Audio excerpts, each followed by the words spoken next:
Hello, everyone. I'm Jim Garrison, and I want to welcome you to this session of Humanity Rising.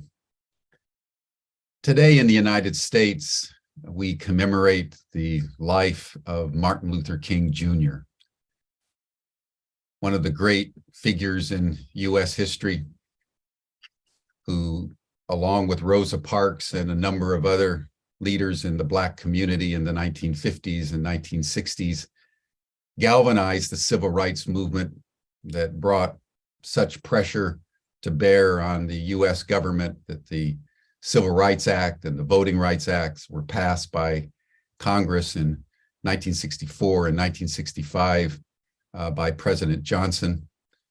I was a young man at the time, and I remember starkly, very emotionally, when in April of 1968, Martin Luther King was shot as he stood on the balcony of a motel in Nashville, Tennessee.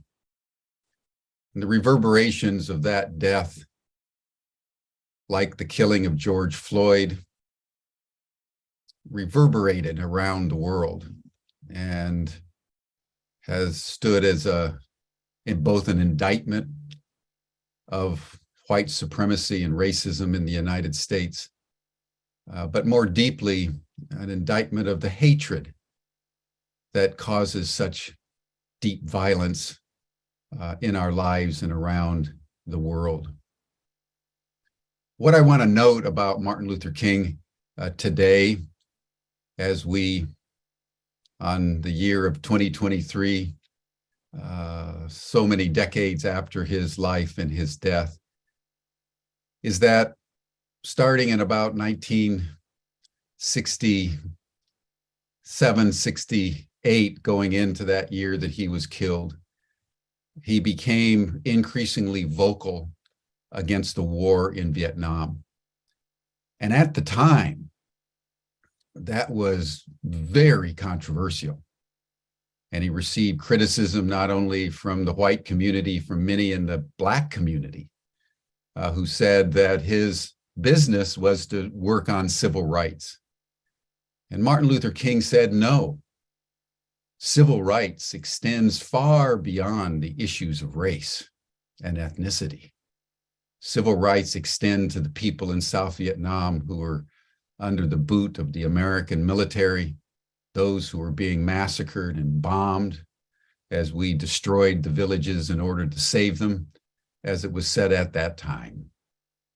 You'll remember that Robert Kennedy also came out against the war early on with Martin Luther King, and he was shot in Los Angeles just 3 months after Martin was shot.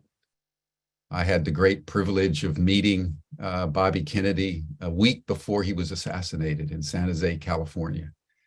It was one of the most poignant, inspiring moments of my entire life to meet the man that I so deeply admired. And both of them spoke eloquently, not only about race, but about war. And they were shot. I wanted to bring up this aspect of Martin Luther King's life and also raise the life of Bobby Kennedy, because as we've been discussing here in Humanity Rising, 2023 and the war in Ukraine has brought the world to its most dangerous moment in our lifetimes, certainly since the Cuban Missile Crisis of 1962, which brought the world right to the precipice of nuclear war.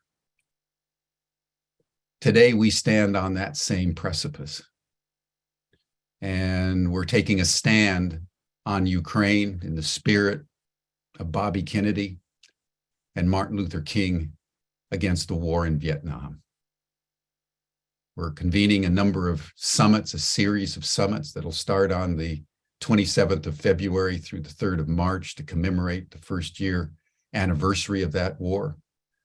as the irresistible force of US and NATO military expansion meets the immovable object of Russian nationalism.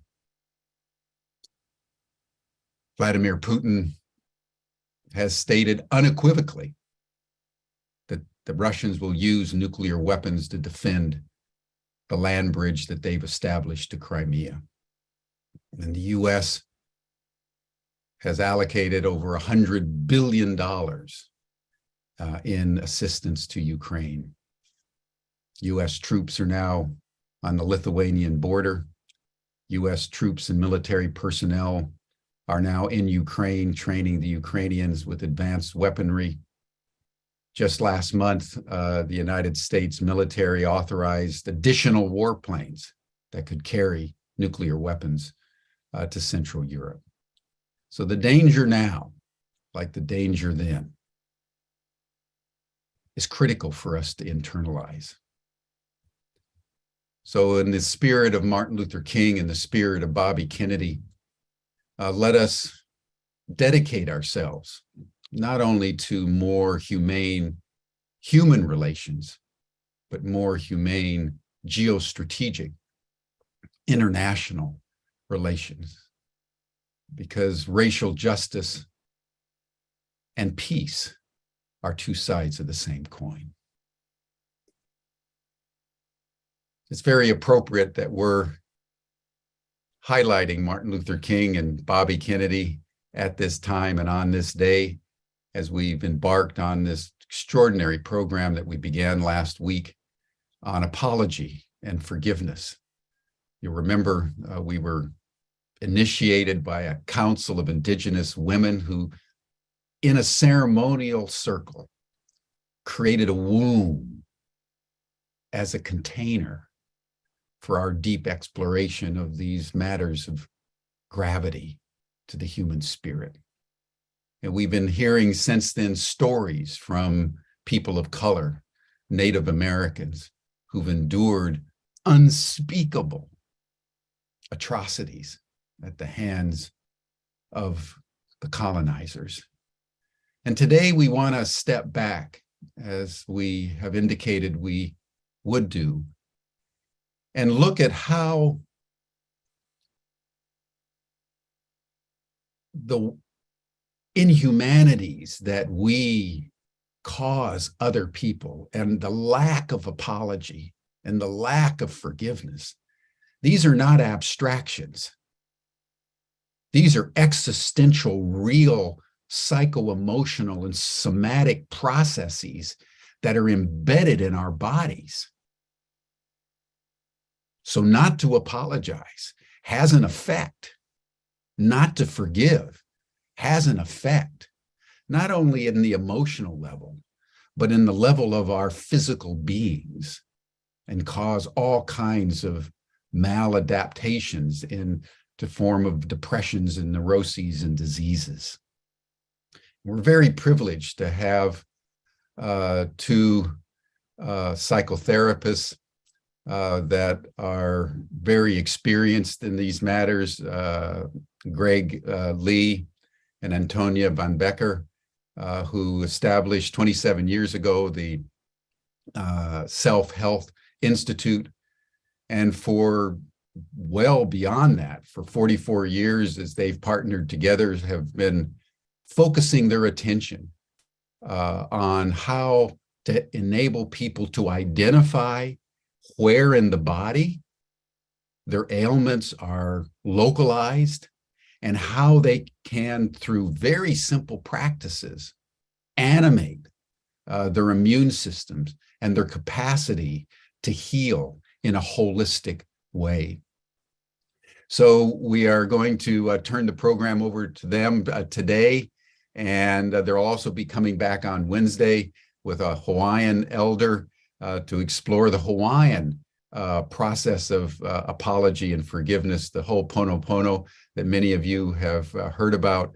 But Antonia and Greg, I just want to acknowledge the mastery with which you've brought healing to the lives of so many thousands of people around the world. I want to honor your relationship, and I want to honor the depth with which you have healed people around the world. So I turned the program over to you.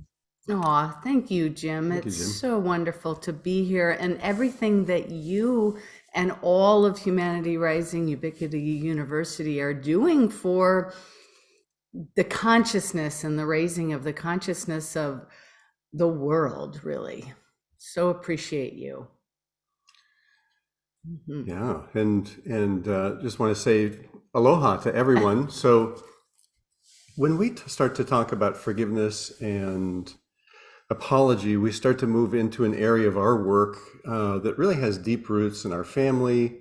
And neither of us is Hawaiian, but I studied Hawaiian spirituality and healing for years, thousands of hours.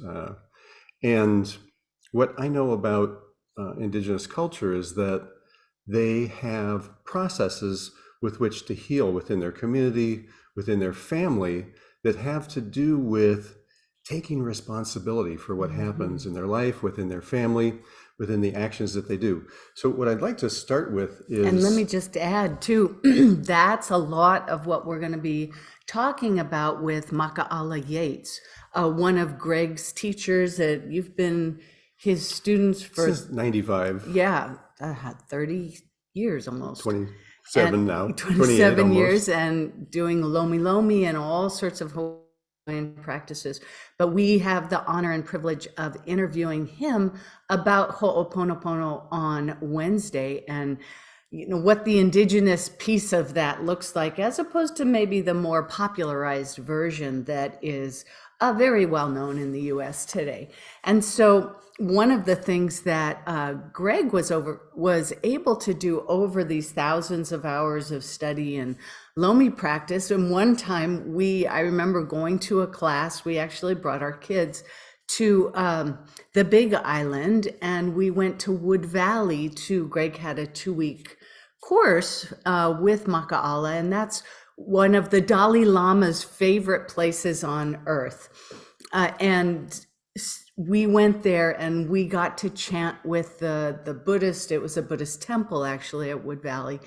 And this is one of the places where Greg, found the depth of his chanting.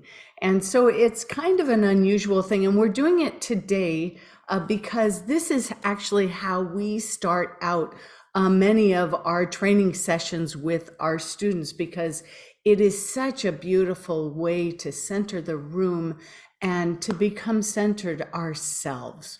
So that's why we love to start with a Hawaiian chant. And the place where healing takes place is really in this moment. There isn't any other time that we have to be introducing healing into our life and to bring that special gift of presence and breath. So what I would suggest is, as we go through today, and we'll be talking about many of the reasons why our bodies get disease based on what happens in our experience as we go through life. So if we come up to something and you start to think, whoa, that's a lot, that's me, or that's happened, take a breath. And just remember that it's that breath that will bring you into the present moment. And that's where the healing begins or keeps continuing as we go. So this chant is very special. It's an empowerment chant. Then the words say, bring the energy down from above, bring the energy up from below, come together in that moment, and then move forward. So I'll do that now. E ihuano luna e piano lalo e huiana kahunua e kuana kapaia I mua kalahuina poe kanaka. E ihuano luna e piano lalo e huiana kahunua e kuana kapaia I mua kalahuina poe kanaka. E ihuano luna e piano lalo e huiana kahunua e kuana kapai e mua kalahuina hoe kanaka. Aloha ye, aloha ye, aloha ye.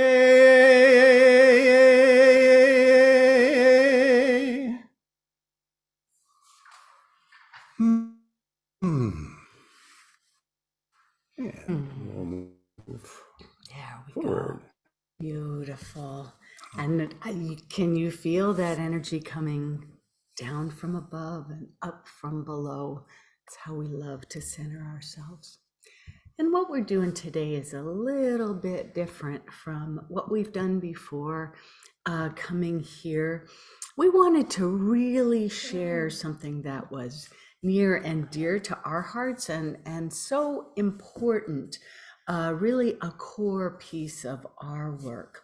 So welcome to our talk, our workshop about how lack of forgiveness or apology can lead to disease, distraction, and depression, and what to do about it right now. I'm Antonia Van Becker. I'm Greg Lee, and as Jim introduced, we're the founders of Self Health Institute, and we really want to thank Jim and Deanna Rice for involving us with the Humanity Rising program and the Ubiquity University for bringing us to the talk so that we can talk with you guys. Yeah. And today we're going to look at how chronic disease and mental health issues manifest in the body, specifically due to lack of apology or forgiveness. And there's many other reasons that chronic disease shows up in the body, and we love to work with the body, asking it questions, yes, talking to the body, and following its directions about what to do to create flow and heal dysfunction.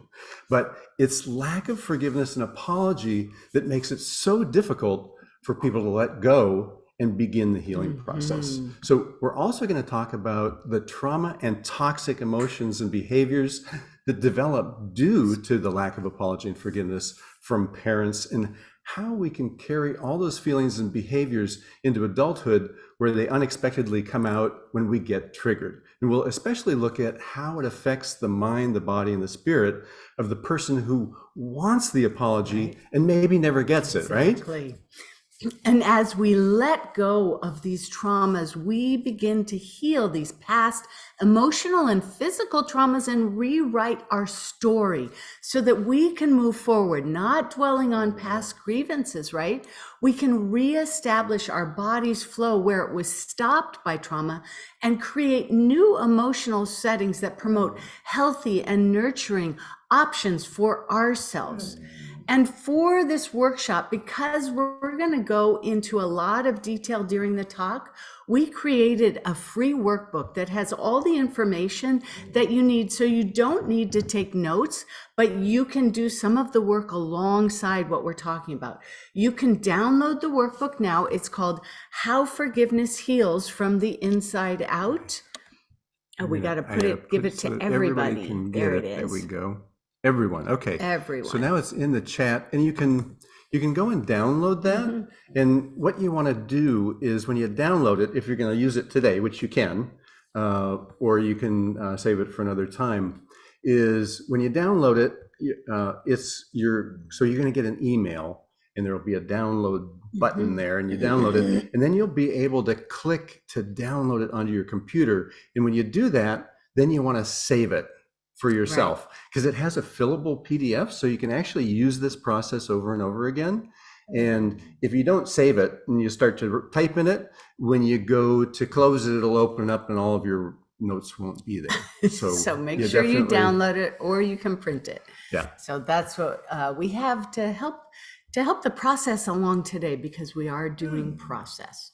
Yeah.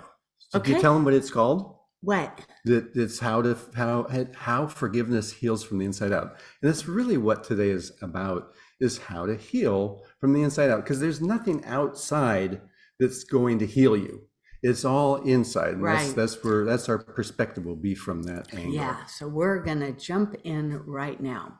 So just to be clear, generally the reason there's a need for someone to forgive or to apologize is because there was trauma, and the negative experiences or this trauma that happened yesterday or years ago lingers as memory and trauma in the body and cause us to react unconsciously instead of that beautiful responding we want to do, right? So the wounds from trauma and these adverse experiences are the main obstacles to us being able to be in the moment and respond consciously. And we know all about this kind of trauma because it's happened to us many times across our lives. So several years ago, we were having some really hard times with our families, and it was causing our healing business to crash. It was 2008. Remember that kind of depression then? We were living with 4 generations of our family. My grandmother in the upper right there was 102 and had broken her leg and needed so much care. My parents were alcoholics, and there was a lot of chaos and arguing. We were all living together. One of our daughters was in drug rehab, and the other one was trying to figure out where she wanted to go to college. And we knew this chaos was in our lives, was causing us to fail in our business, but we weren't sure what to do about it. We were healers, for goodness sake, but we weren't healing ourselves. Why not? Why were we allowing these family challenges and trauma to tank our business? And then we realized it was like the cobbler's children, right? We were not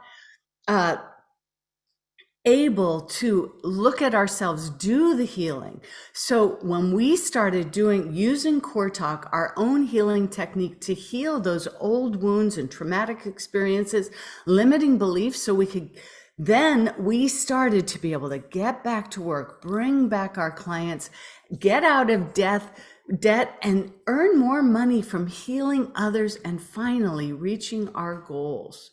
So in order to learn how to heal more effectively, we did a lot of research for a long time. And healing takes time, and it's one of the principles that we really talk about.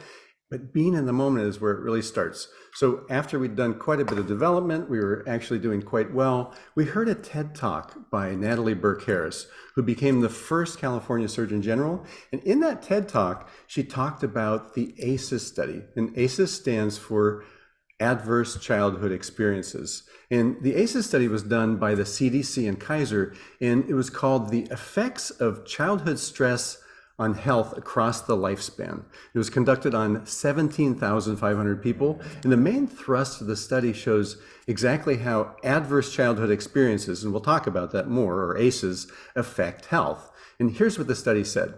Intensive and prolonged stress can lead to a variety of short and long-term negative health effects.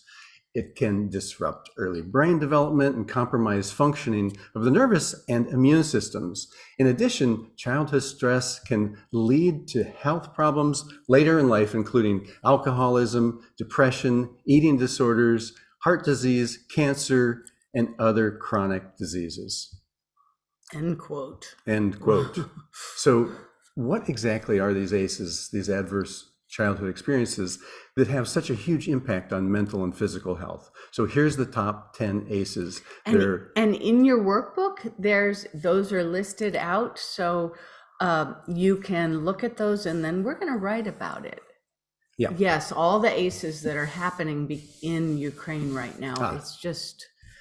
And this has been the way humanity has been throughout time. Yes. So emotional abuse, physical abuse, sexual abuse, emotional neglect, physical neglect, and then in the household, domestic violence, substance abuse, mental illness, parental separation or divorce, and incarceration. So let's dig a little bit deeper in this study of the ACEs and really look at what happens over time. Mm-hmm. So 2/3, the study was done on 17,500 people, and it was, I'm just going to go ahead here because I think. No, I think, let's see, we good here? I think we have a different presentation than we think that we have here. So Really? it's the older one, maybe. They Oh. didn't get your new slides, or did you get the new slides? No, this is ours. This is ours. Okay. Yeah. No, I can tell it's ours. Yeah, Yes, good. and the children snatched, the US authorities, exactly. So 2/3 of the 17,500 people that were surveyed had one of these adverse childhood experiences or more. And 1 in 5 of the people had 3 or more ACEs. Mm-hmm. And the higher your ACE score, the worse your health outcomes. So a person with a score of 4 or more ACEs has 2.5 times more risk of chronic obstructive pulmonary disease. A person that has a score of than a person who has a score of 0. A person with a score of 4 or more has 2.5 times more risk of hepatitis. For depression, it was 4.5 times. And the risk of suicide is 12 times. So a person with an ACE score of 7 or more had triple the lifetime risk of lung cancer and 3.5 times the risk of ischemic heart disease. So the number one killer in disease in the US, ischemic heart disease, is really escalated when you have more of these ACEs. And one of the things I just want to point out about, you look at the list and you're like, oh, my life wasn't that bad and nothing that bad happened. But we as humans tend to minimize what has happened to us. A really perfect example of this, something that we've seen so many times, is when you're in a family, your mom gets pregnant, you're little, right? And all of a sudden, maybe your dad's working all the time and your mom is getting more involved with the, being pregnant. She has the baby. And then all of a sudden, all of the attention goes to the baby. And all of a sudden, you don't have a lap to sit on. You don't have, that amount of nurturing that you had before. And sometimes the parents think about it enough so that you get that nurturing. But sometimes if the mom has postpartum, or if something else is going on in the family, maybe the baby's sick, or maybe there's lots of siblings, and so there's no time and there isn't all of that love and caring and nurturing happening, then you can feel that emotional neglect when you're 2 or 3, right? So these things, we as grown-ups, we don't always think of how it feels when we are 2 or 3 and these adverse experiences are happening. We're in our grown-up frame of mind thinking, oh, it wasn't so bad, but what we really have to look at is how it feels when we were that age, when that experience was happening to us. So one of the things, you might look at this and at the list and you say, well, I don't know, I didn't really have a lot of those. So I look at my generation. I remember in the 60s and 70s, how many of our parents or your friends' parents were divorced? How many of them might have had an alcohol or substance abuse problem, right? That was the time when all of a sudden there were a lot of drugs coming into the mainstream that our parents were doing. How many of you may have had a substance abuse yourself? It's those things that we don't think of as a big deal, but when we look at what happens because of it, it's hard to imagine when we're little. And then as we grow up, we start to create strategies. And we're going to talk about this quite a bit. Yeah. And I just wanted to tell a quick story about something that when this happened to me, I had no real awareness, and up until just a few years ago, of the impact of it. And I call this the carrot in the toilet story. And we tell this in our classes all the time, and people laugh about it. But this has been an area of awareness for me where it was like, wow, that really caused all of that toxic stress and emotional kind of disconnect. So what happened, we had a big family gathering. I had 8 great uncles. Whoa. And a bunch of uncles. I actually have 45 first cousins on one side of my family. But they were all tall, those great uncles. They were tall, and they were plumbers and electricians. So at this party, a family gathering of multiple generations, the toilet became stopped up. And of course, one of the uncles was a plumber, and he decided this had to be fixed. So he took it out on the lawn, and the guys, all of these uncles, they were drinking beer, they were having a good time. They were nice people, but they were kind of strict. And as they took the toilet out, they were laughing. It was on the lawn. I was standing on the patio very close to the toilet, and they kept on asking me, Greggy, did you put something in the toilet? And I just stood no comment at all. And over time, as they're working, finally, my uncle, the plumber, pulls a carrot out of the toilet, and he takes the carrot and he shows me and he says, Greg, did you put this carrot in the toilet? And everyone laughs. And I'm still standing there completely flat-faced, no emotion, stone-faced. And time went on. I felt whatever I felt. I don't even know. I was 4 years old. So it was so embarrassing and confronting. So it was just a few years ago when I started thinking, why is it that I'm so uncomfortable around people of power? So I'd have this difficulty where I'd walk up to somebody that I wanted to talk to, and I'd just stand there and they wouldn't see me. And I'd just eventually turn around and walk away. And as we started to do our process, as we were developing our business, and it was more important for me to be more visible, this aspect of my childhood came up, and I healed it in the body using our process, and everything changed. I'm much more comfortable now in groups, on Zoom, talking with people who are powerful. Yeah. And exactly to illustrate that it doesn't have to be some big deal that happens to you, some really huge traumatic event that everybody remembers, somebody died, something like that. It's not about that. I mean, those things obviously have a huge impact, but at the same time, these little things that aren't so little when you're little, really can have a huge impact on us. And so we don't want to minimize. We want to look at what is going on and what our body tells us are the important things for us to work on. And we're going to get back here. There we go.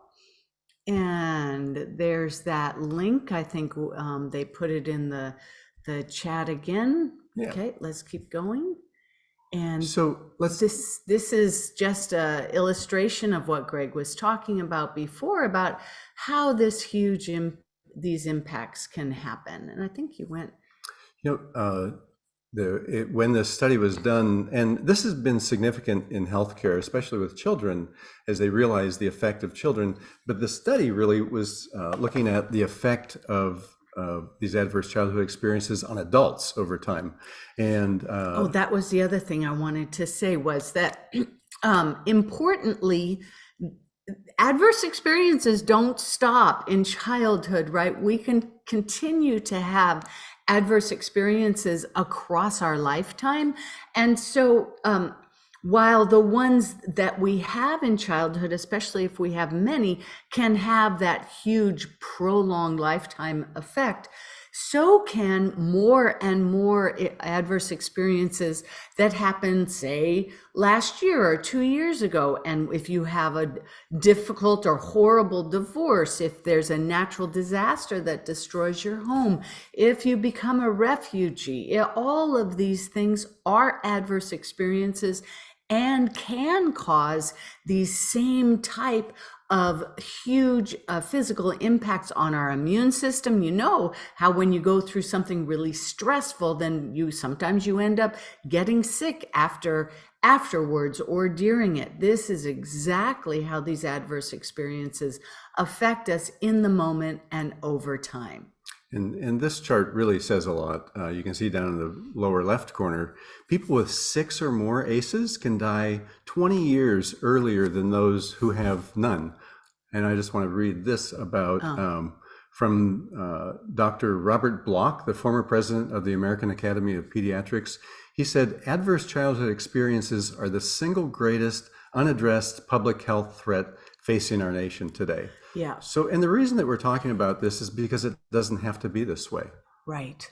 And if you're in your journal, there's a place to journal about your adverse experiences and count them up. I was kind of shocked with the number of ACEs that I came up for myself.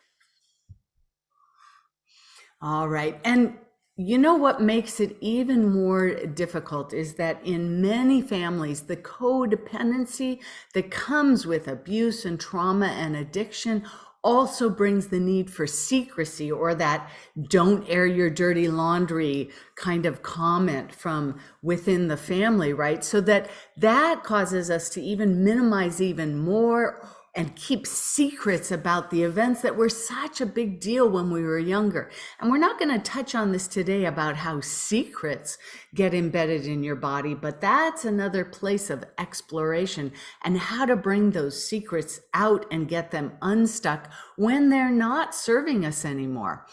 So Because what we need to focus on is that back then, when we were younger, and even when we were in our teens or our early 20s, we didn't have the tools many times to deal with what came up in the moment.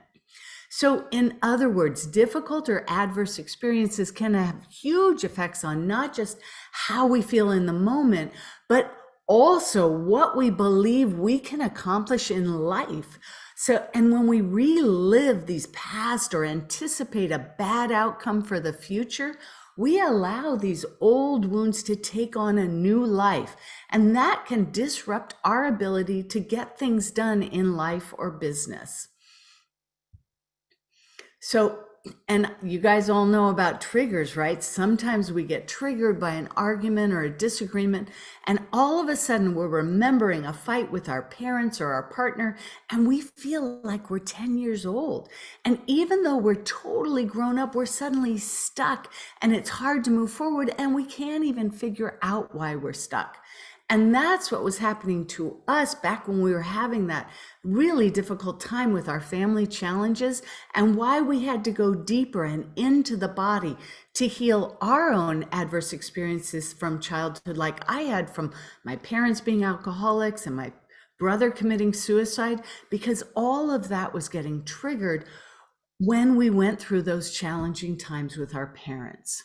And getting triggered leads to acting out the negative behaviors and the strategies that we developed as children to stay safe. And one of those negative behaviors that shows up as an adult is hiding and not speaking up. Yeah. And as children, when we'd experience traumatic events like getting yelled at or being punished unreasonably, we learned to lay low and hide and not respond so that we wouldn't get hit or yelled at or punished more. And as this traumatic event was repeated, we used the same strategy. And that's how these negative behaviors become habitual responses to the trauma. And that habit of hiding or staying quiet can follow us into our adult times. Mm-hmm. And another stay safe behavior is the double whammy of procrastination and perfectionism. Anybody have that stuff? Right. So if you were often criticized as a child for not being good enough, and that may have sounded like, why didn't you get an A instead of a B or instead of an A minus? Or why aren't you more like your sister or your brother?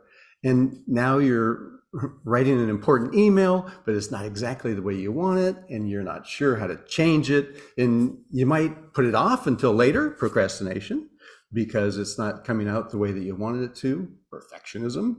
And then all the negative self-talk comes up about not being good enough, and you never finish the email. You never hit send, right? And that important message gets locked inside again. Mm-hmm. You don't speak up. Yeah. So another behavior we develop as a strategy to stay safe is distraction and overwhelm. And it's in order to avoid being criticized or punished, we get distracted from important tasks or overwhelmed by details. We end up doing something that doesn't really have the same impact or the consequence. And then we don't make progress towards our goals, whatever that might be. So these are the effects that these adverse experiences can have on us, mm-hmm. as far as the habitual strategies and things that we do, not including our health. Mm-hmm. So, and what makes it even more difficult is that nobody wants to talk about the adverse experiences or the behaviors. It's like we've got a deep secret, something really dark deep inside. And when we get triggered, a rush of emotions come up that makes everything even worse. And then we feel like we're on an emotional roller coaster, right? And it's not just one emotion, but many. And the most common emotions are fear, anger, and grief. And those can quickly be followed by more toxic emotions like guilt and blame and shame, which makes everything more mm-hmm. difficult. And what's so interesting is that those feelings and emotions from those adverse experiences get stuck in your body's tissues. And the different types of traumas get stuck in different parts of your body. It might show up as tight shoulders or chronic back pain. And sometimes that pain can get really bad and debilitating, right? And when we move out of our comfort zone, those adverse experiences can get triggered because sometimes it's scary, right? And it reminds us of things in the past. And then we can even more get stuck in hiding and procrastination, or being in constant fear or blowing up in anger about stuff. So to get unstuck and to heal these issues, where should we go? We love to go into the body because the issues get stuck in the tissues. So what do we do about these issues stuck in the tissues? Well, the emotional awareness of the issues is the first key. And once you have it, you can begin to overcome the distraction, procrastination, overwhelm, and self-doubt that comes with all of these difficult experiences. And we started building our emotional awareness with meditation, conscious breathing, and body work. So meditation is really helpful because you start to realize that there's a quiet place beyond your brain that you can go to have some quiet away from that constant self-doubt or negative input. And in that quiet place is where the healing can begin. So conscious breathing really helps build awareness of how you feel in the moment, and it gives you a way to feel what's going on in your body, right? So you guys know that feeling when you're in the middle of a really stressful moment and you take a breath and everything's a little easier, right? So that's what conscious breathing does for you. And there's many different areas of that to develop. And body work is a great way to connect with how you feel and build emotional awareness. And as a massage practitioner, I did over 25,000 hours of body work on other people. And what I realized is that when you release tension in the muscles, you also let go of some of the trauma that's stored in those muscles. So meditation, conscious breathing, and body work are part of the solution, but what you really need to do is identify and get the trauma from the adverse childhood experiences out of your tissues. Right. And because the issues are in the tissues of the body, we love to use the innate healing system of the body to get those issues out of your tissues, your mind, your body, and your spirit. So let's just step back a little bit. So what exactly are we talking about when we say the issues are in the tissues? So let's look at how the issues get into the tissues and what you can do to create awareness and flow so that the body doesn't hold on to the issues. Would that be good? So in this picture, you see some acupoints that are used in traditional Chinese medicine. And for centuries, ancient wisdom keepers and healers in many different traditions have been understanding the energetics of the body. And the healing traditions of China, India, Japan, Tibet, and as well as many other countries, all speak about energy channels, these meridians or nadis, along which the body's vital energy flows. And specific meridians are directly related to specific emotions. And when we lose our emotional GPS, when we're off, our body's energetic meridians convey that confusion into the tissue along with the memories of the trauma. Add to that lack of apology and forgiveness, and those issues, emotions, and the trauma really get stuck in the tissues. So the meridian system of the body does so many things. And here's something that we have in one of our programs that we use in our teaching. So this diagram and description is of the bladder meridian. And there are 12 meridians, and each one services a specific organ. It governs certain systems and muscles, and it conveys emotions into the tissues and reflects our experience. So for example, when fear comes up around a situation or experience, the energy conveyed through the bladder meridian gets congested and creates a fight, flight, or freeze response. You guys have heard of that, right? So when fear becomes a chronic state of being, high blood pressure, adrenal stress, and lowered immune functions they create chronic disease conditions. So when we have ACEs or difficult memories from trauma, those conflicts create congestion. It diminishes our energetic flow, and all of that leads to disease. So we heal by connecting with the body and clearing those emotions through the meridians. That's what we love to do. So this picture is of the spleen pancreas meridian. There's a reason that we're showing you these specific ones. The spleen pancreas meridian is where the shame, the blame, and the guilt, and the despair get stuck when traumatic experiences happen. And we aren't really, and we feel like we're not, and it really happens when we're not allowed to express our feelings about what happened. So the feelings of helpless sympathy or feeling like a victim are front and center for this one. So the dialogue around this sounds like, why are they doing this to me? Or why do I always have to be the one? And this causes our self-love and our self-confidence, our success and abundance to take a big hit. And the spleen meridian directly affects the ability to fire up our immune system. And when we take on guilt about not being enough or feeling like we've done something wrong, the pancreas meridian gets the loss of flow, and we get diminished blood sugar management. And the long-term stuck energy in spleen and pancreas meridians lead to lowered immune response, high blood sugar, and eventually diabetes. So this is a big deal. Right. So each meridian is paired with another meridian to create the yin and yang energy flow of our body.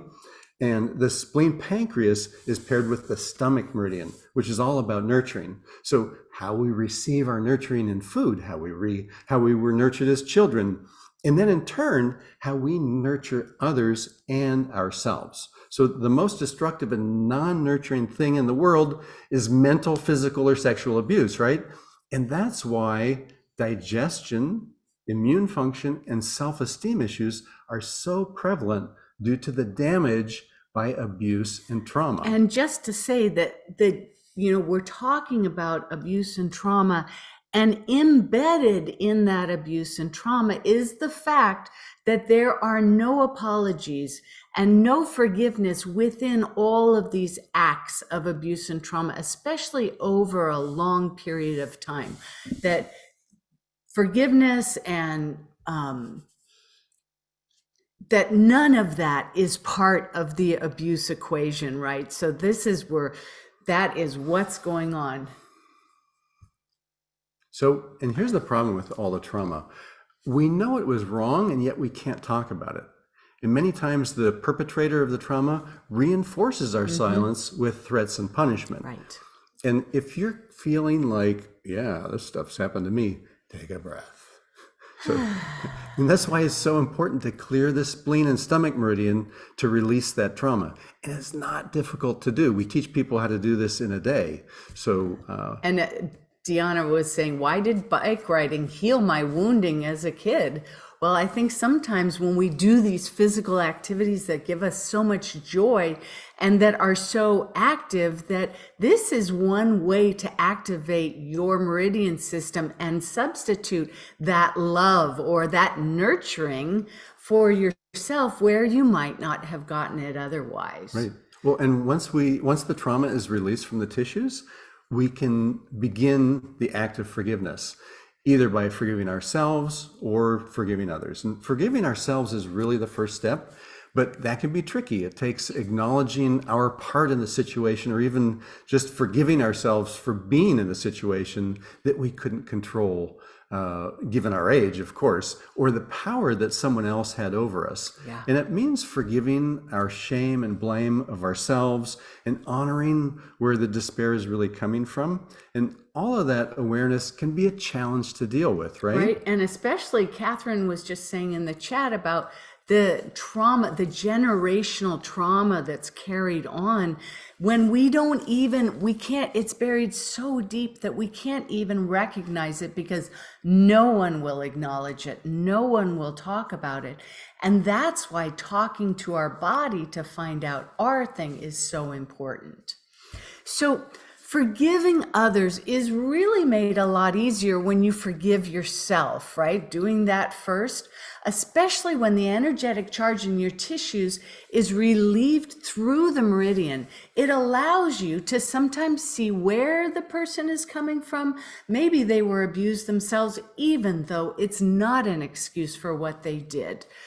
All of this is made more possible, the forgiving yourself, forgiving others, when you begin to clear the issues out of the tissues by connecting and letting go of the trapped energy of the emotions in your body's meridians. Just making sense to you guys? Are Yeah, you starting to get it? does it make sense? So, and the workbook has most of what we're talking about in it, and you can go through and revisit this. So, we be in the moment with your breath as we're going through And this. thank you, Connie. That's brilliant. It is in the moment that the healing happens.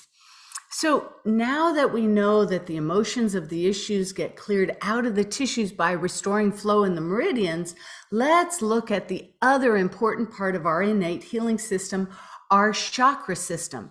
And this picture shows the base chakra, which conveys our feelings and beliefs about security, our ability to have money, and how we feel in the world.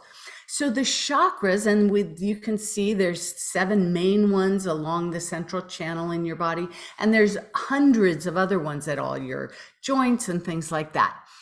The chakras also convey emotions into the surrounding tissues and organs, and they're the vessel as well of communication to other people, especially in terms of projecting bonds, for instance, of love and security, which we do through our base chakra. Or they can connect with others through energetic cords, which interfere with the clearing of emotions in the meridians. And these cords are manipulative and often put in place by the perpetrator in order to silence or shut down the victim of trauma. These cords must be released to not only allow the complete clearing of the meridians, but so importantly also to clear that sticky energy that exists between the abuser and the victim. So clearing the cords releases the victim and abuser from the cycle of abuse and allows new dynamics and behaviors to develop. So we love to use CoreTalk Holistic Healing to talk to the body. Yes, we talk to the body and clear the issues from the adverse experiences out of our tissues using the meridians and chakras so that you can have that abundant life and business you've always wanted. And CoreTalk has a simple overall process that you can do anytime, anywhere. And the first component of that is to connect with your body to get those powerful, specific what to do messages about what emotions rule your world and how to decode those core issues to solve chronic physical and mental health issues. And we teach our students how to use CoreTalk to talk to the body using a pendulum and muscle testing to get yes and no answers about how the body wants to heal. We don't assume anything about what the body wants. We ask the body specifically.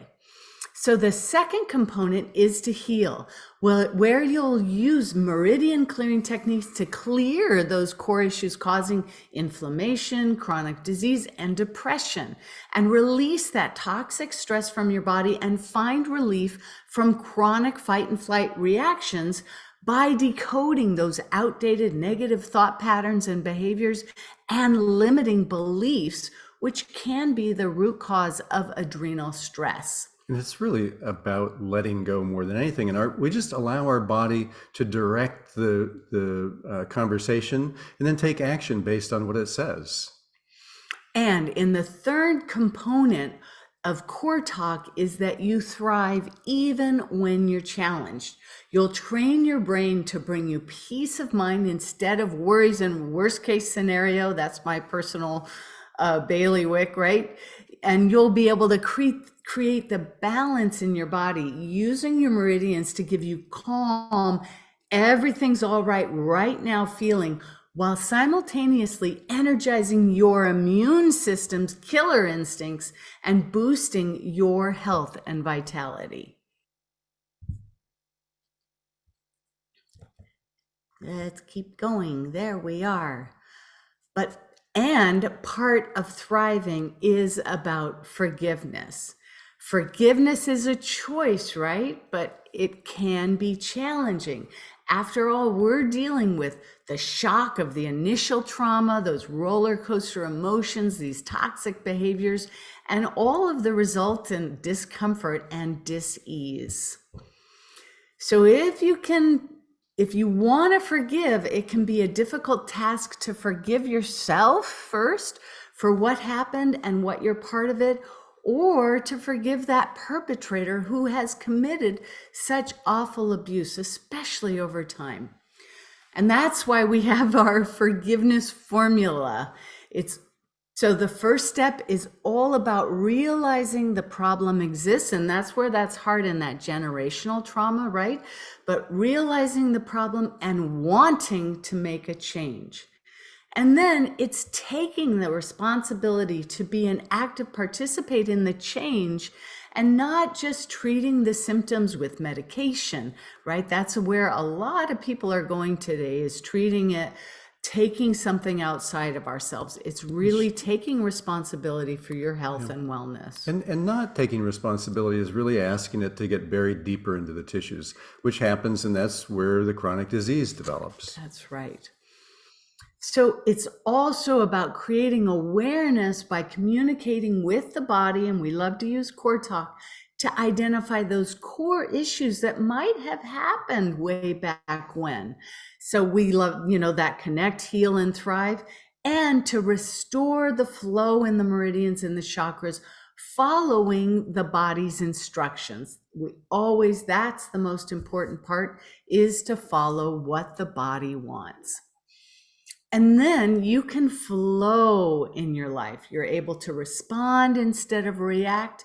You can make decisions that are just right for you and that will be exactly right for those around you. Because, when you make decisions that are right for you and you are doing exactly what you want to do and what is perfect for you, then all of that is exactly what other people need to see, whether you're being that example of someone doing what's right for them, for themselves, or whether you are showing them as an example of someone who is shining in their light and being in their genius. It's so important.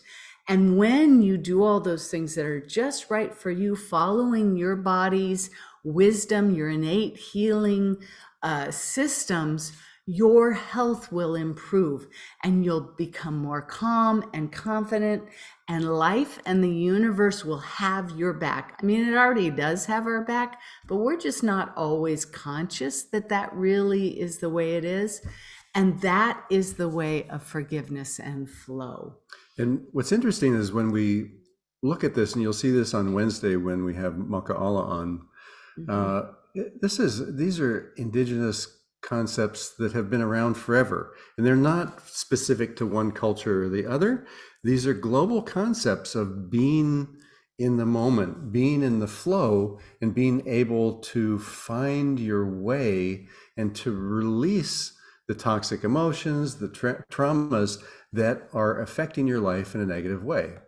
And if you'd like to get to know us better and to learn all about CoreTalk, coming up next month, we have one of our virtual events, Unleash Your Inner Healer. And at that event, we'll be going deep into how the emotions around our life experiences affect our health and the results that we get in life and business. And lots of process in this Unleash Your Inner Healer, and a lot of learning CoreTalk to really get the issues out of the tissue so that you can begin to heal the issues that have kept you stuck in the past.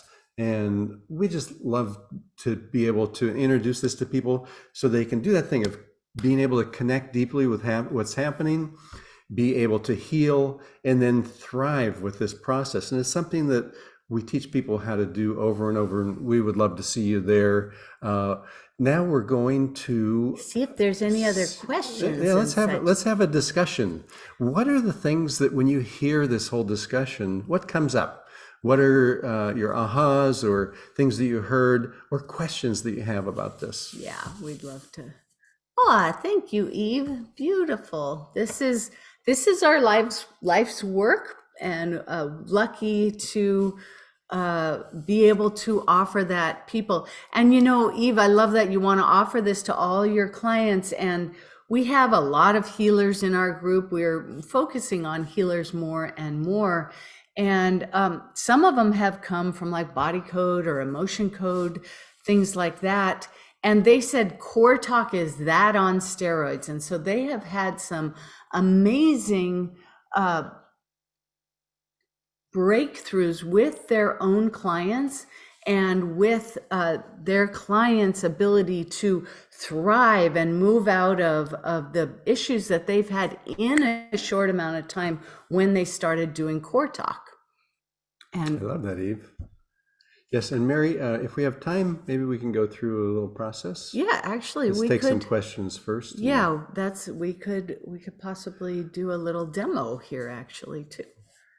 Yeah.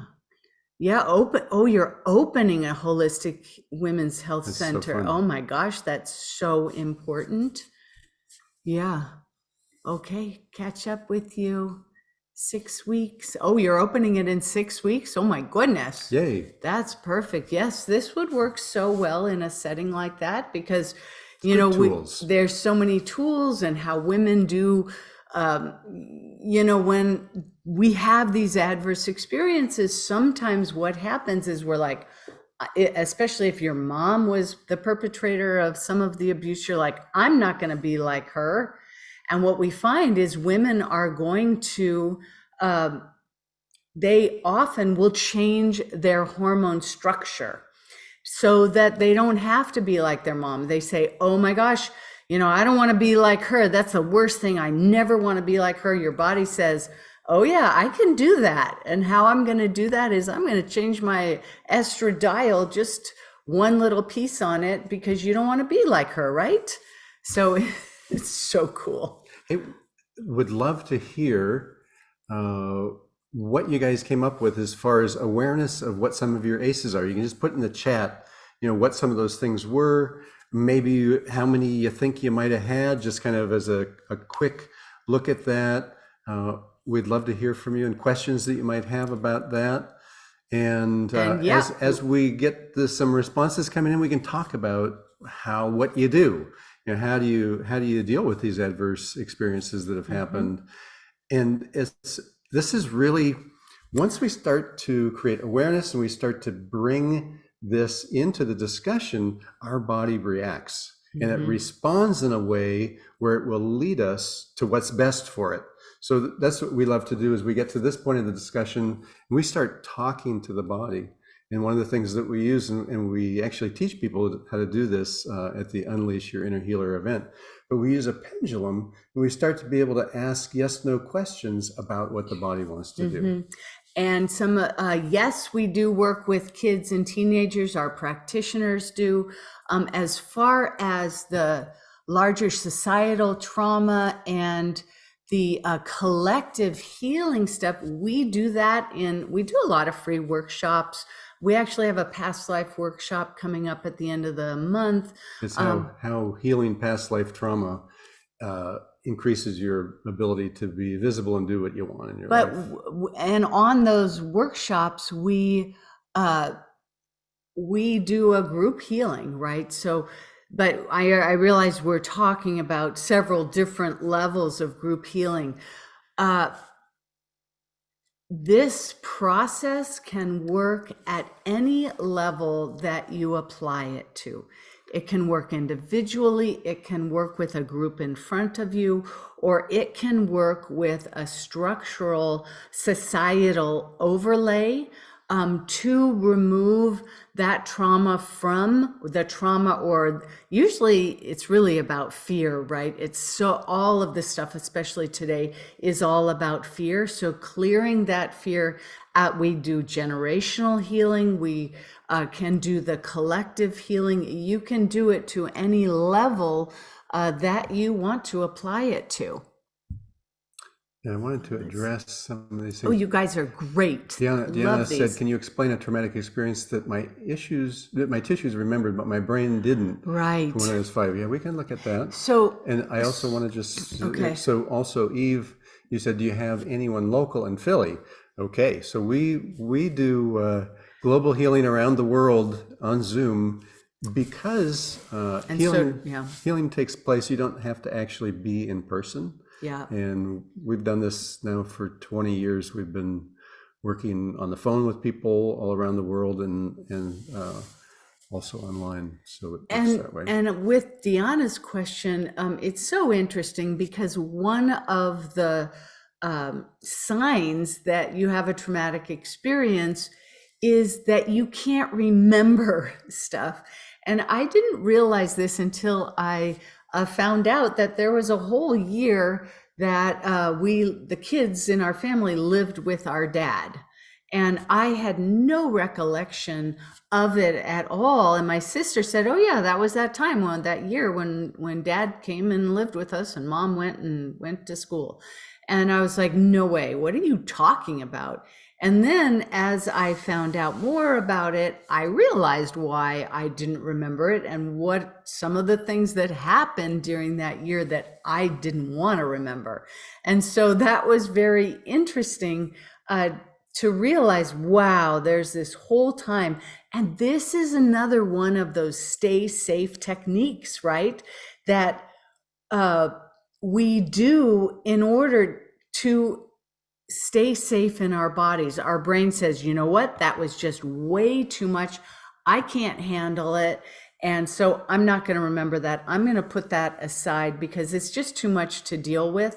And that way I don't have to think about it so much. And right, Holocaust survivors. So I wanted to address, Pamela, you said in order to do the work, one does this all online. So the online piece is just so that we can communicate with you. We can do the healing online, and we do that every day. But what our thrust in our work is really to teach people how to fish. Instead of giving you fish, we want to teach you how to fish. So all of our coursework is designed so that you can learn how to do the healing yourself, and you can heal yourself. You can work with your family, your kids, other people in your life, but really to be able to internalize and create that abundant flow and wellness in your body so that you can be that shining light and you attract people and they say, wow, you've changed so much. What happened? And our vision is really to attract and train thousands of CoreTalk practitioners who may do other types of healing work, who may do other things in their life, but they can bring this healing practice either into their profession, into their family, into their life, or just for themselves to be able to experience the release from the traumatic. And just to respond to Catherine, you know, sometimes when we're not finding the people who want what we have to offer, sometimes it's because we're not able to totally stand in that genius of who we are, many times because of these adverse experiences. So when you clear, one of the things I'm passionate about that goes along with this, and I'm writing a book about being full of yourself. So sometimes when all of these adverse experiences, the negative emotions and behaviors, that can all cloud who we are projecting as a person, right? And it can dampen down our spirit. And this is the same as what can happen with these cords that we were talking about and other psychic manipulations like shrouds and then energetic stuff like shock, right? These can all kind of cloud who we are as a being and how we are presenting out into the world. And so that's so important to get rid of all that stuff that isn't you, so that you and your beautiful gifts, your genius can shine out into the world, and people can say, oh my gosh, that's what I want. I didn't see it before, and that's what I want, and you're what I want. And that, let's do something together because your energy is awesome and I want that. Yeah, and many times we work with healers who they say, if they could just see me, right, I could reach more people and I could do more of my healing work. So many people in our programs are healers who are saying, I want my business to be bigger. I want to make this my principal way that I make money. So we love working with healers and anyone who says, I want to expand my abilities to be myself in life. Mm-hmm. Yeah, and I'm gonna put that, this is for our Unleash event. And I'm gonna put this in here Good.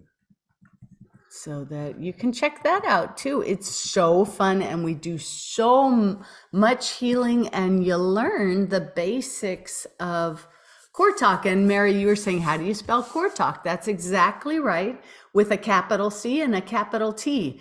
And we have to give Diana total credit because she was the one coming for a session. No, well, actually, yeah. Yeah. So right when we were developing our coursework, some of the first programs, the online programs that we did, Diana was at a talk that Antonia gave to a group. Oh, yeah. And Right? she contacted us. She said, that sounds so interesting. I want to do it. And she came and we did an introductory session with her. And as she went through our program, she said, you know, you guys should call this CoreTalk. So she really gave us the name. I mean, we had been in business at that time for 20 years. And every time that we would describe this, you know, bioenergy balancing, energetic work, people would say, oh yeah, I know what that is. And they describe it to us. And not one time was it ever what we actually do. So Diana had this genius to be able to connect Right. and say, well, it's really about working with the core issues. So it must be core talk, and you talk to the body. It was so fun. Thank you, Diana. That was the best. Yes, I branded you. You definitely are talking to our core. Right? And I have to say, because Jim invited me on, and I don't mean to be a party crasher here, No, but do it. I just want to let everybody know that your program is so unbelievable, meshable, if that's a word, immersed in other work. It's so easy to, allow your day and your clients and the way that you orchestrate your day to include this type of work. And for me personally, I do it at the end of my day to clear whatever's happened during my day. So it's just such a wonderful method. And if you have the ability to have a physical session with Antonia and Greg, it's a complete blessing. Right? It's so fun. Come to Northern California. Well, come online with us. I mean, And come in line. Well, Yeah. and it's one of the things that we require of the people who are going through our certification program is that we do healing sessions with them so that they can really get the exact feeling from us, and then they go on and they do their own thing. Yeah. They work together in And the program. They integrate it with their healing modalities that they have, or the way that they work with people. And just to say to EF, dealing with chronic exhaustion, yes, our process speaks to that. Our process speaks to almost any, I mean, we look at how to change the chemistry in your body. We can Change DNA. actually change the DNA that you have. But And it's if not if you're looking at the chronic exhaustion, really, then all of a sudden you're diving into, okay, what's the adrenal fatigue? What is going on with your muscular movement? Are you getting that calcium that you need? Do you have the ingredients that you need to change ADP to ATP and get your energy machinery going in your body? So Eve, let's talk, because we have different programs at Yeah. different levels. And for those of you who look at this and you say, I don't know, I just want to check it out. I don't really want to buy a big program or do anything like that.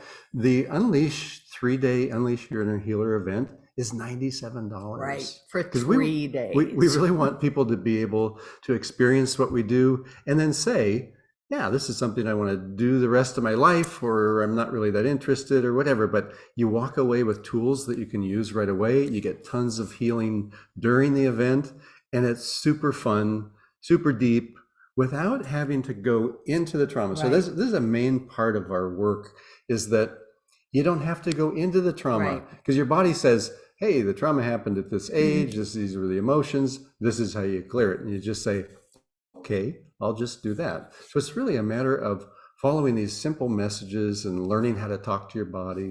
And like we said, we use a pendulum to talk to the body and get yes, no questions. Some of you guys use pendulums or muscle testing? And if you do, then, you know, we have the night before our event starts, we have the Pendulum Power Happy Hour. And we teach you how to use your pendulum to talk to the body. And one of the ways that CoreTalk is different, you know, and is able to get into all of those chronic issues that once cleared leads to you being able to have that forgiveness of yourself and of others and to become happier over time. But what's different about CoreTalk is that we talk out loud to the body.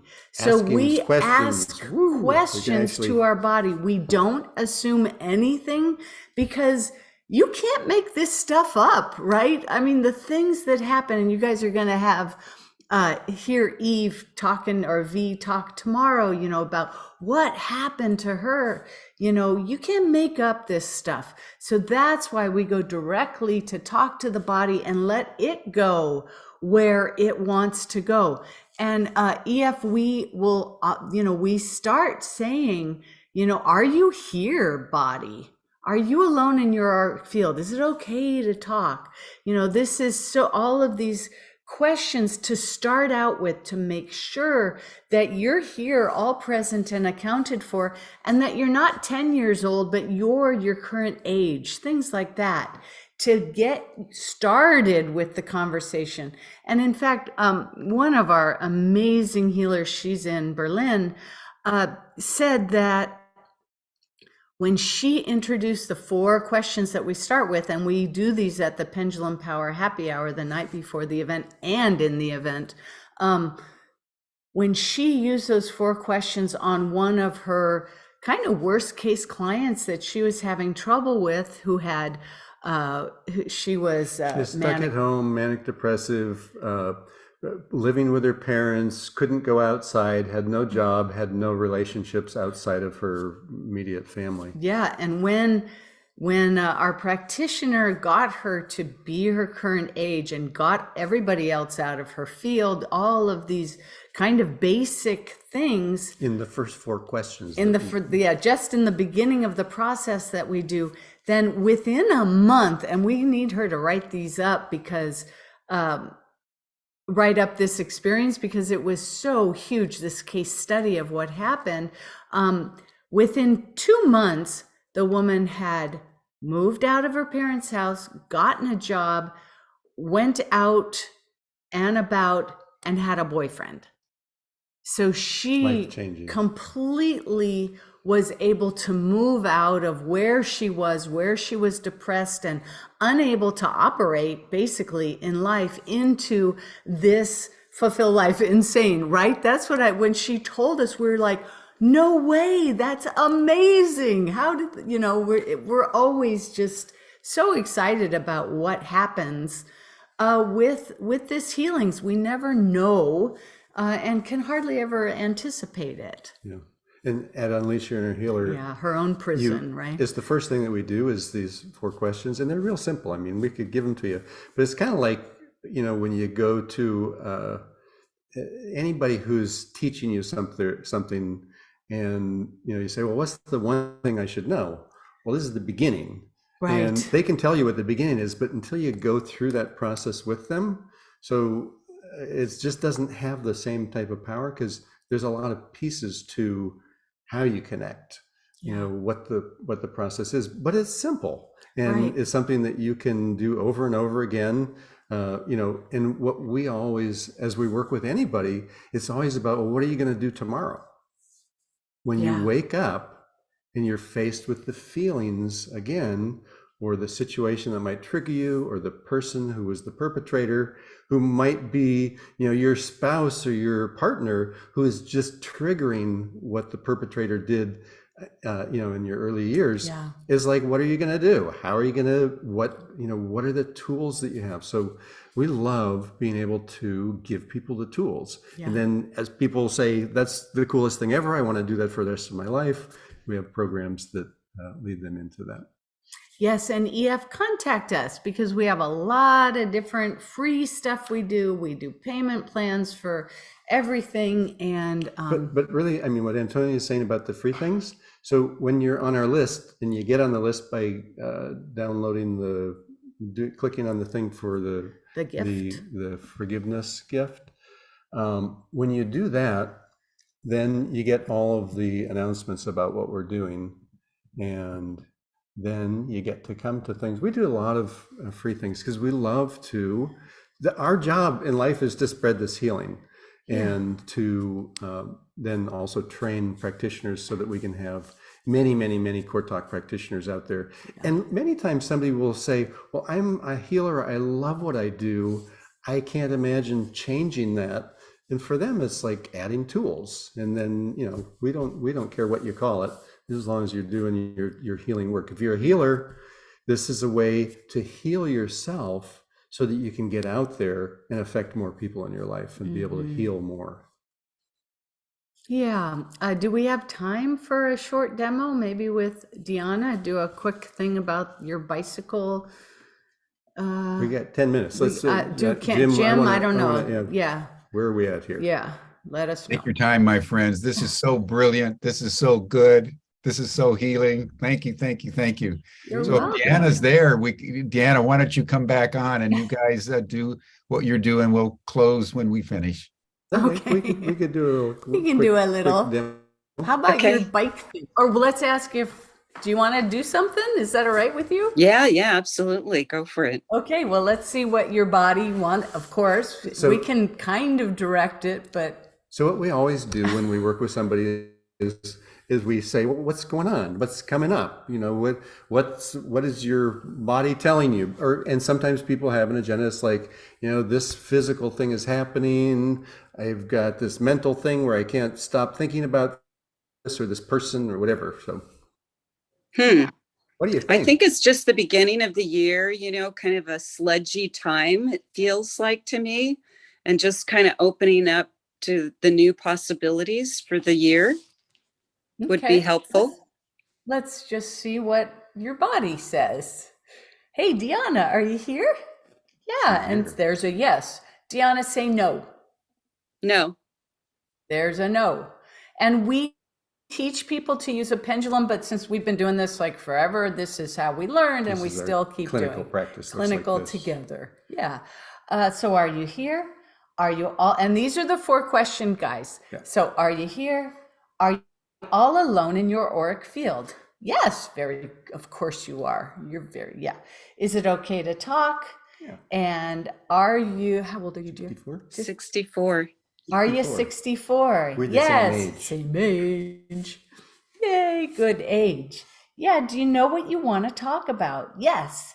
Do you want to talk about that, how your meridians got healed from trauma by riding a bike? No. Okay. Do you want to talk about how you're feeling right now at the beginning of the year, looking forward to how this year is going to be? Yeah. Yes, ma'am.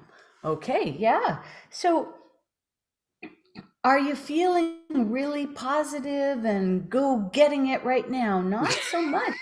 Does it feel a little, I think you said sludgy? Yeah, I'm sludgy. I can relate. Right, Sharon? She looks 46. Right. Exactly. In person too. It's like whenever I see you in Even person, more I'm like, beautiful in "Wait a second." person. Thank Way more you. beautiful. Yes, your body says, yep, Yeah, I'm way yeah. more beautiful in person. Stop. It's not ego. It isn't. It's your body, right? Right. Is this your brain talking? Nope. It's your body talking. I am beautiful body. Yes. Yeah. So do you know why you're feeling a little sludgy? Yeah. Has it been a big couple years? Yes. And it's like, oh my gosh, is that going to happen again? Does it feel kind of like that? A little apprehension, maybe a little bit. What's right? it going to be like jumping back in all the way? Yeah, and Does it geez, feel- what is this year going to bring? Yeah. What do you think? Well, God, it's almost like hang on for the ride. I just did a vision board yesterday with a group, which I loved. And I'm still thinking about that vision board. and adding to that vision board. So I'd like to know what my body wants to add to the vision board would be a good question. Okay. And do you want to answer that question right this second? Oh, yes. Yes. Okay. So body, do you know what else you want to add to the vision board? Yes. Is there another project you want to do? Is there a work project? Is there a self-care item? Great. Is this something about Relationship. taking care of your body? Yes. Is this about do you have some body care stuff on your vision board? No, I don't. Not really. I mean, I have a lot of spiritual things to develop. That's in my normal practice, but I need to, yes, thank you. Your body says, take care of me, lady. So is this something about food? Is this something about getting out in nature? Whoa. Yes. Oh, okay. Yeah. All this rain, I haven't been able to go up my hill and meditate on this log. I really connect to nature in that meditation time. And it's been like 2 weeks or even more. We're just inundated with all this. And the sun's out today. It's like, hallelujah. I was like, we can empty our compost bucket. Woohoo! Right. Oh my God. I need to empty my compost bucket from my whole psyche. There you go. Right, exactly. Yeah, and that is what that connection to nature will bring you. So on your vision board, is it about connecting with nature? Yes. Is it about, well, you already have something probably about meditating or something like that. Yeah. This is about getting out in nature. Is it about exercising? No. Is it about diet? No. Connecting with nature. Yes, that is really an impetus for me. Yeah. And to share that with others. It's the most common, natural thing for us to just walk with tall trees. Yes. Get some space. Yes. Yes, that's perfect. And is there something right here, right now that we could clear that would make it more easy to look into the future? Yeah, that would get rid of that sludginess. Yeah. Is there a little fear or apprehension? Yes. Is that stuck in the bladder meridian? Yes. Are there cords going out? Cords coming in? Would you tell us? Yep. Yes. Can we clear the bladder meridian? Yes. Okay. Woo. You can clear your bladder meridian there. You know how to do it. I'll do it here. And this is one we showed online, and it is all about fear, and bladder is really about big fear. It could be fear of death or death of a situation, right? Death of a relationship, death of a way of being. We're going to come up kidney. So all of these meridians and pairs of meridians, they have the kind of stuck side to them, the emotion like fear or fear of death or fear of something happening. Then they have the other piece with bladder, the other side. So we have that kind of yin and yang, right? So the other side of fear is courage. Right. So being able to say, yeah, I'm going to go sit on the log and see what happens. Yeah. Basically. Or I'm going to do this stuff and here's my planning. Yeah. Do you want to do kidney now? Yeah. Yeah. Is that the best place? Are there any cords? Would you say yes? Kidney. Okay. Now we're going to go down kidney meridian. And those of you who know meridians, going down kidney is the opposite way. Ooh, so we're going to let go of any of the that has a lot in it, accumulated right? stuff. This is kind of about visibility and getting out into the world more. And for a lot with of us, nature, and because we haven't been getting out. For a lot of us, this is, we've been 3 years now, right? Not really, circulating as much. So it's the time to welcome the energy. Is that better? Is there any spleen stuff you want to clear, or stomach, or is there any anger that might be in liver or gallbladder? No. Is there any other place, emotion or meridian that you want to clear about feeling, sludgy at the beginning of the year. No. So now, do you want to do governing and central? Yes, let's do that. Governing and central kind of is in charge of all the meridians. And for those of you who are watching, you don't have to feel the stuff. At first, your body's going to tell you what to do, and you just follow directions. Over time, you start to realize, wow, there's a real energy there with my body. Like I can feel down his body here. Yeah. There's quantum energy. And we lay, she's lying right here for us. Her head's right here, her feet are over here. And the beauty with the virtual work is that then we can switch her around so that then Greg has the, body depending on which meridian we use. But for our practitioners who do this work solo, they'll just do it right in the air in front of them with the body's quantum force right in front of us. We have some practitioners who have created little body dolls because they like to work on a body. Yeah, and then you got to clear the body every time. Yeah. So is that better, Deanna? Yeah. And do you think that you're going to feel more alive and excited about this year to come, more in the flow with the energy moving forward, more in water rabbit here moving forward as the times are changing, right? In Feng Shui, and I love the Chinese calendar. Yeah, so is there anything else that you want to do here? So is that you going to feel that joy bubbling up? Is there anything in any of the chakras that you want to do? No, you have that strong basis of stability and of the joy. Do you want to think of joy more often? Yeah, maybe a little concentration on bringing that joy in with the trees and the nature. Yes, great. I'll put joy on my vision board really big. Yes. Is that the best? Is that a good thing to do? Yeah. And body, is there a message you want to tell your owner? Yes. What? Good. Is it joy? Yeah. Yeah. Is that the right thing? Yes. Joy in the redwoods. Love that. Did you hear something else? Who would have thought, right? Yeah. Is this an okay place to stop? Yeah. Yes. Wow. Thank you. I really feel a change already in my physicality. It's so powerful. That's what your body Really. wants. Thank you. Throw it away. Yeah. Get it in the past. Right. We're throwing it out towards the sun and we have a candle lit. We love to use the light to transmute this energy that we're taking out of the body. Right. Which I do at night too. Yep. Wonderful work. Thank you so much. I really appreciate it. And thank you, Jim, for allowing me to come on and see my beautiful friends. Yeah. We love seeing you. Bye, honey. Mwah. See you soon, I hope. Thank you, Deanna. That was beautiful. Thank you so much. You're welcome. Thank you. Do you want to sort of bring it to a close? Any final comments you'd like to make to anyone? Do you and just give us a final comment?